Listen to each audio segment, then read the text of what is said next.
Hay seres humanos capaces de matar a otros. Esto es algo que no nos gustaría que fuera así, pero tristemente es la realidad. Hombres y mujeres pueden atentar contra la vida de los demás, cometiendo el acto más recriminable de todos, el asesinato. No todos los asesinos son iguales. Algunos lo son por accidente, cuando una pelea se les va de las manos, por ejemplo. Otros simplemente cumplían órdenes, aunque eso no reduce sus culpas. Otros, en cambio, matan por diversión, por puro entretenimiento o para sacar un provecho económico. Hay quienes matan por matar, como lo son los asesinos en serie. A continuación, vamos a descubrir cuáles son los 10 asesinos en serie más famosos de toda la historia, resumiendo sus casos. Número 10. Peter Kürten. Peter Kürten fue un asesino en serie alemán, más conocido como el vampiro de Düsseldorf. Alcanzó la fama mundial por los asesinatos en serie y los asaltos sexuales que llevó a cabo entre febrero y noviembre de 1929 en la ciudad de Düsseldorf, los cuales también hicieron famosa esta ciudad fuera de Alemania. Kürten ganó la fama de vampiro al afirmar durante su juicio que había bebido sangre de algunas de sus víctimas. En 1925, Kürten volvía a Düsseldorf para empezar su serie de crímenes. Una de sus víctimas, de 8 años de edad, fue apuñalada 13 veces con unas tijeras y tras beber su sangre, quemó su cuerpo con gasolina. En 1929 llegó el año más sangriento de Kürten. El 13 de febrero asesinó a una niña de 8 años. El 7 de noviembre mató a 2 hermanas de 5 y 14 años. En septiembre mató a una mujer con un martillo y el 29 de agosto llegó al punto álgido de su locura al matar a una niña de 5 años y enviar a un periódico local el mapa de la tumba de la niña. Estos asesinatos hicieron que la ciudad de Düsseldorf viviera en un continuo estado de histeria. Nadie se atrevía a caminar solo por las calles de la ciudad. Las autoridades ofrecían una suculenta recompensa a quien diera pistas sobre la identidad del asesino, y la Polizei llegó a recibir hasta 900.000 nombres con posibles asesinos.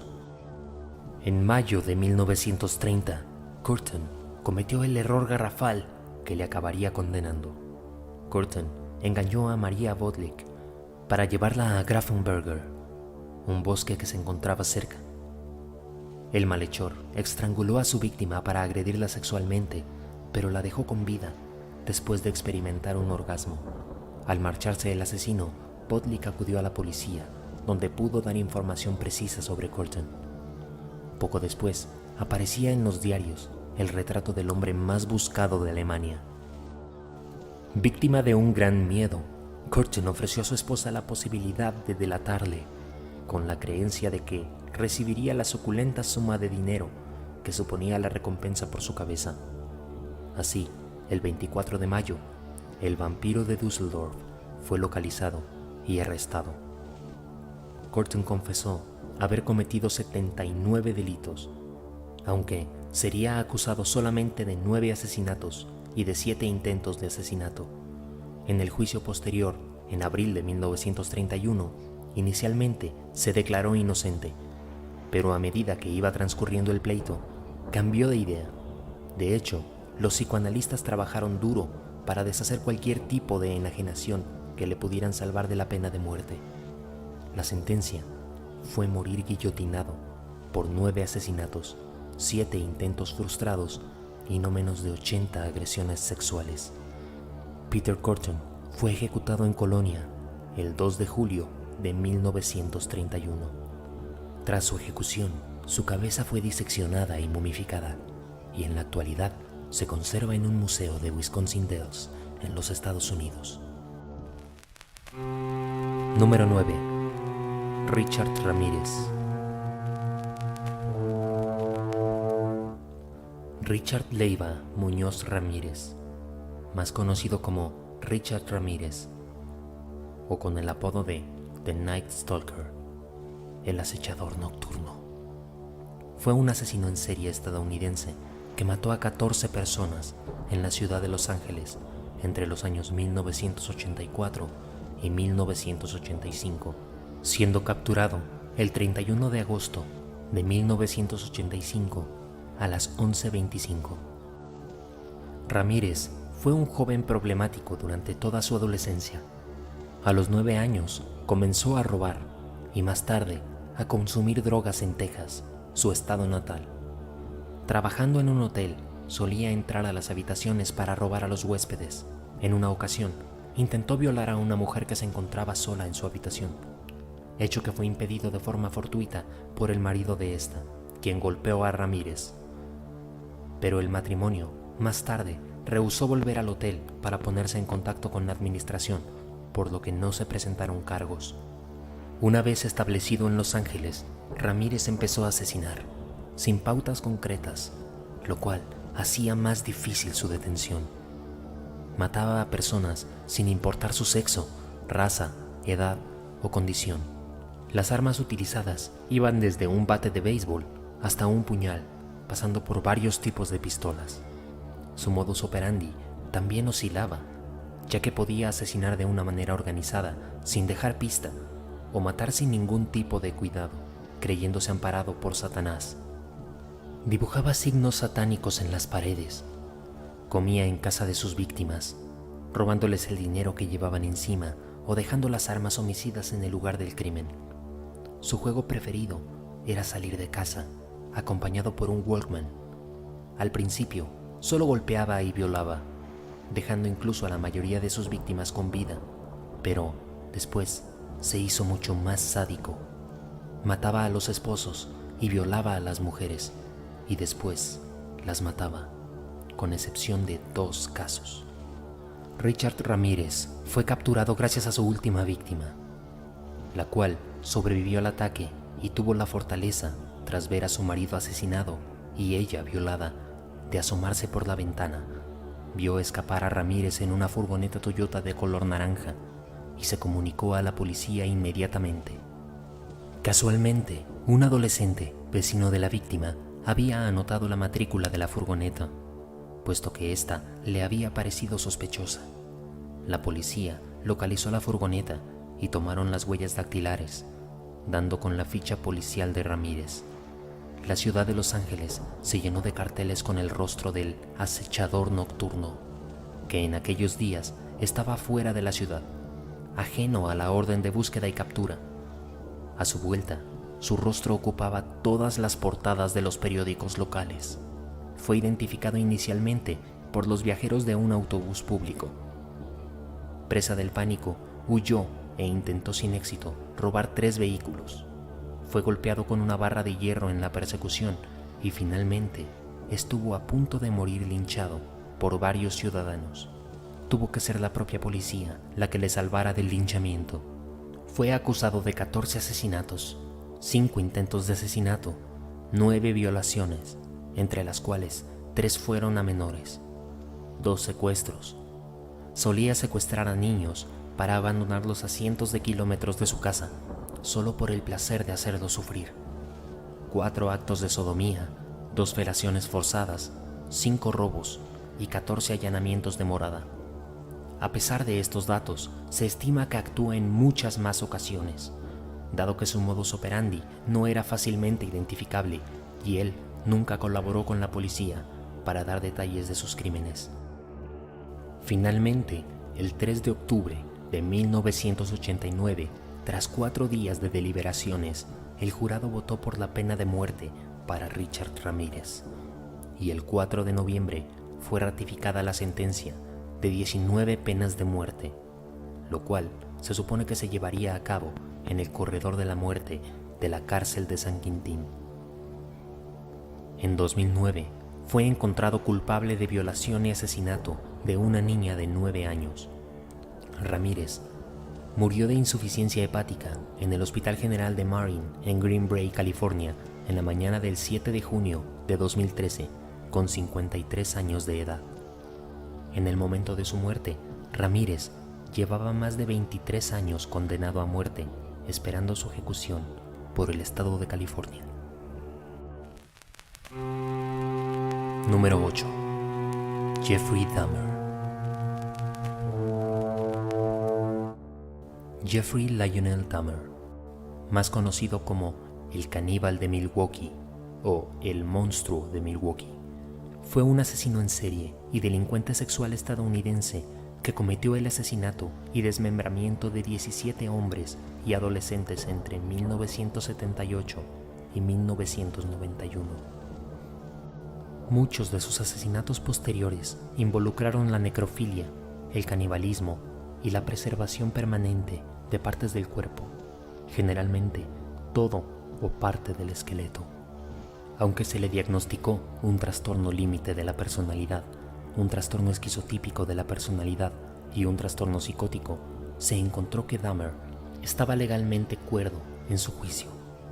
Fue condenado por 15 de los 16 asesinatos que había cometido en Wisconsin y fue sentenciado a 15 cadenas perpetuas el 17 de febrero de 1992. Más tarde, Dahmer fue sentenciado a una 16ª cadena perpetua por un homicidio adicional en Ohio en 1978. El 28 de noviembre de 1994, Dahmer fue asesinado a golpes por Christopher Schaefer, un compañero de prisión en la institución correccional de Columbia en Portage, Wisconsin. El 22 de julio de 1991, Tracy Edwards, su última víctima, consiguió escapar esposado. La policía lo vio y esta vez decidieron investigar. Fueron al apartamento del hombre que lo había esposado y al revisar la habitación descubrieron varias fotografías de cadáveres. Dahmer intentó huir, pero fue detenido. En su casa encontraron una cabeza humana en el refrigerador, 2 bolsas en el congelador que contenían un corazón humano y unos genitales masculinos. En la recámara se encontraron 5 cráneos y diversos objetos como cuchillos, sierras y martillos, así como fotos detallando procesos de desmembración de cuerpos humanos. En otro cajón se encontró un esqueleto completo con los huesos limpiados con cloro, un cuero cabelludo disecado y un tambor de 260 litros lleno de ácido, con 3 torsos y otras partes humanas. También se encontraron rastros de sangre en las paredes. Días después, vecinos de Dahmer dispararon a las puertas de su casa ante el horror que causaron sus crímenes. Los psiquiatras que lo atendieron le dijeron que estaba enfermo, por lo que se declaró culpable con atenuante de enajenación mental, para ser condenado a una cárcel especial para enfermos mentales. Pero la atenuante fue finalmente rechazada. En principio, se había declarado inocente, pero cambió su declaración por la gran cantidad de pruebas encontradas en su contra.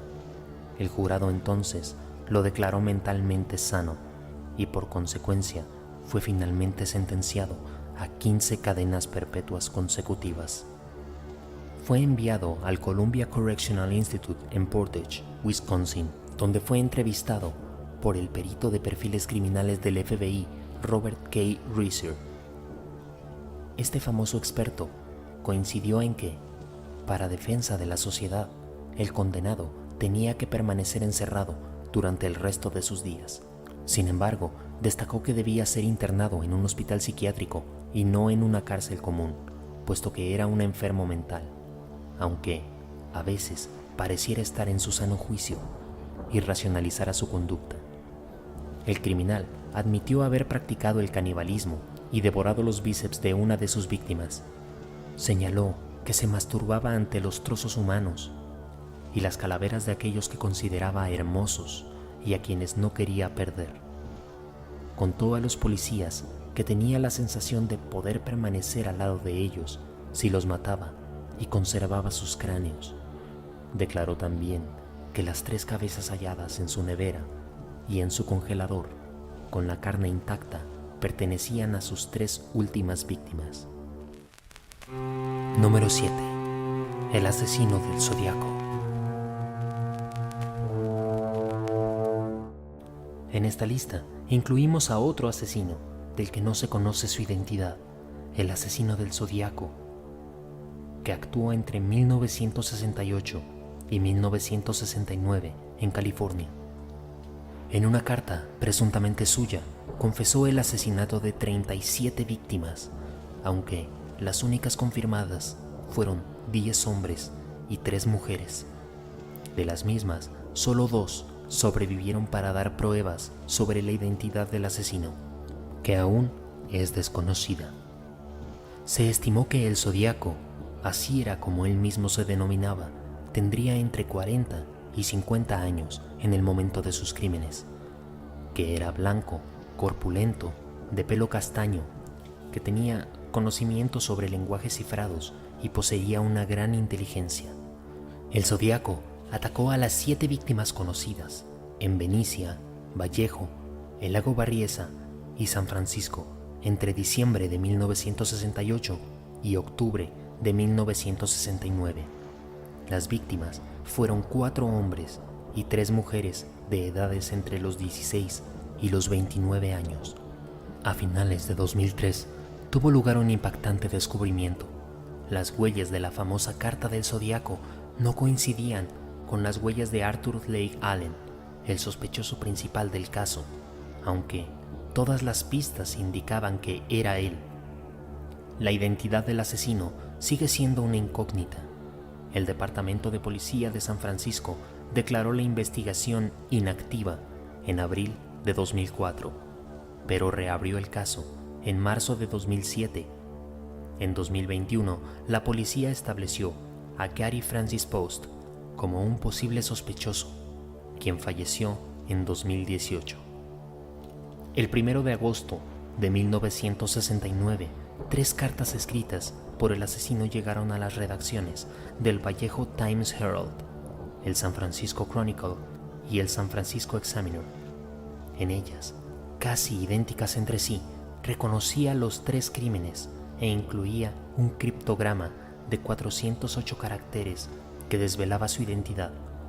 El asesino fue muy claro: o las cartas se publicaban en primera plana o ese mismo fin de semana mataría a 12 personas. Los asesinatos, por suerte, no se llevaron a cabo, pero las cartas pudieron leerse en la primera plana de los periódicos. Conforme se observó al respecto, aquella amenaza conformaría únicamente la primera muestra dentro de una sucesión de alardes y chapuzas que, en el marco de un perverso juego del gato y el ratón, la vanidad del psicópata emprendió, aún a riesgo de dejar indicios aptos para conducir finalmente a su arresto. 3 días más tarde, otra carta llegó a la redacción del San Francisco Examiner. Querido editor, este es el Zodíaco. Era el inicio de una carta escrita en respuesta al jefe Stills de Vallejo, el cual pidió más detalles para probar que era el asesino de Faraday, Jensen y Ferrin. El 8 de agosto de 1969, una semana después de que se recibiera el criptograma, Donald y Betty Herndon, un matrimonio de Salinas, California, descifraron el criptograma de 408 símbolos. Contenía un mensaje mal escrito en el que el asesino parecía hacer referencia al cuento El juego más peligroso.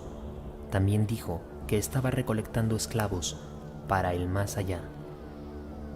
No aparecía ningún nombre en el texto decodificado y el asesino dijo que no revelaría su identidad porque ralentizaría o detendría su colección de esclavos. Las cartas enviadas por el criminal conformaron el inicio de una lucha mediática que éste mantendría con las autoridades y con la prensa. El remitente exigía que los comunicados fueran impresos en la primera plana de los respectivos periódicos y amenazaba con que, en caso contrario, se vería en la obligación moral de tener que asesinar a una docena de personas escogidas por las calles al azar ese mismo fin de semana. Por fortuna, nunca se llevaron a efecto los anunciados crímenes.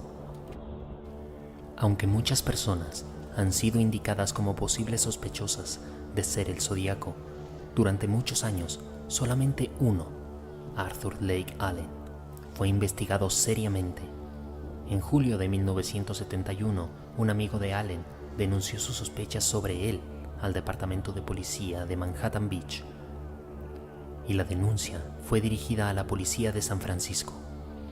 Cuando fue interrogado después, Allen afirmó, sin haber sido preguntado, que los cuchillos ensangrentados que tenía en su auto el día del doble ataque en el lago Berryessa los había utilizado para matar pollos, y cuando se le cuestionó si había leído el libro El juego más peligroso, respondió afirmativamente y dijo que le había impresionado. Esto interesó a la policía, como la cifra de los 408 caracteres que aparecen en el libro. Allen fue el único sospechoso, en cuyo caso la policía tenía alguna prueba en contra, para ejecutar no solo una, sino 3 garantías o autorizaciones para continuar con las indagatorias.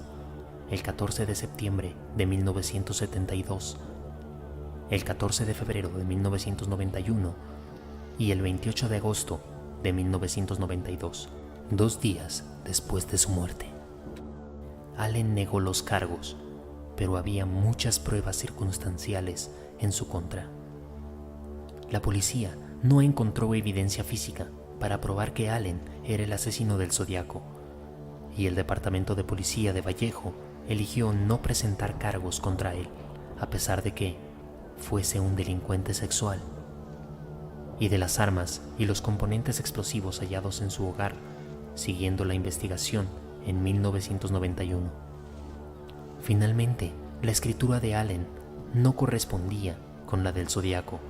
Sin embargo, cabe la posibilidad de que el escrito haya sido efectuado con la mano derecha, pero la policía no hizo acto oportuno con esa posibilidad, ya que sus huellas dactilares tampoco guardaban semejanza.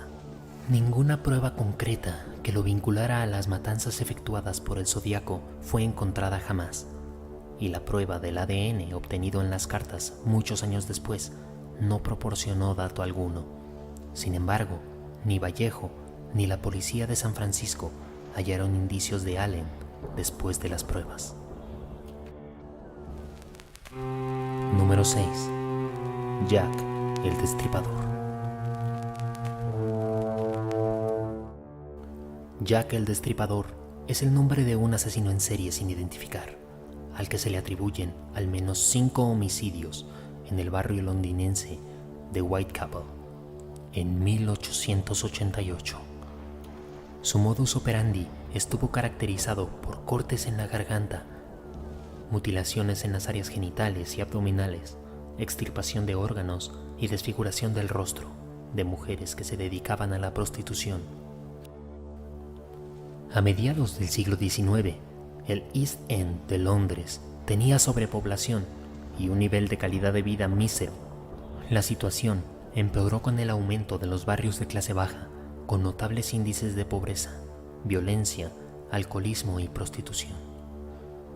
Antes de los asesinatos, Whitechapel era asociado con casos de antisemitismo, racismo, delincuencia, disturbios y privación.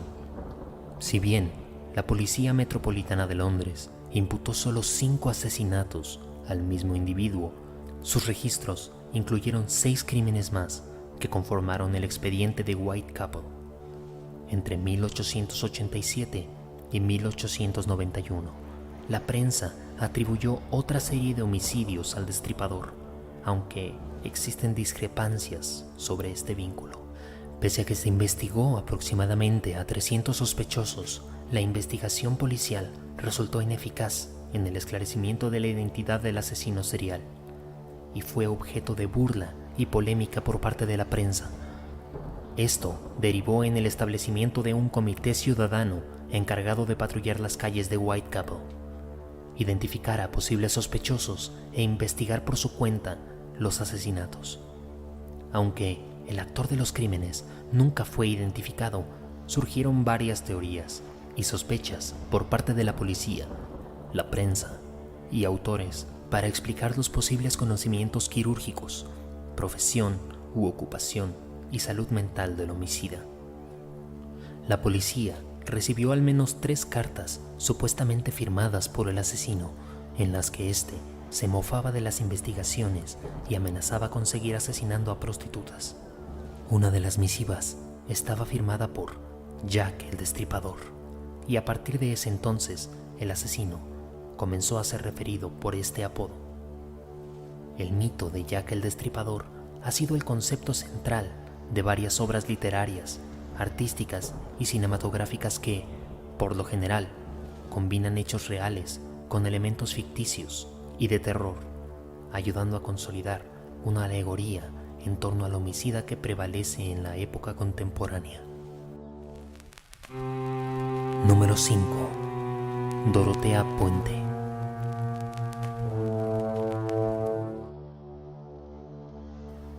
Dorothea Helen Gray fue una asesina en serie estadounidense condenada a cadena perpetua en la década de 1980.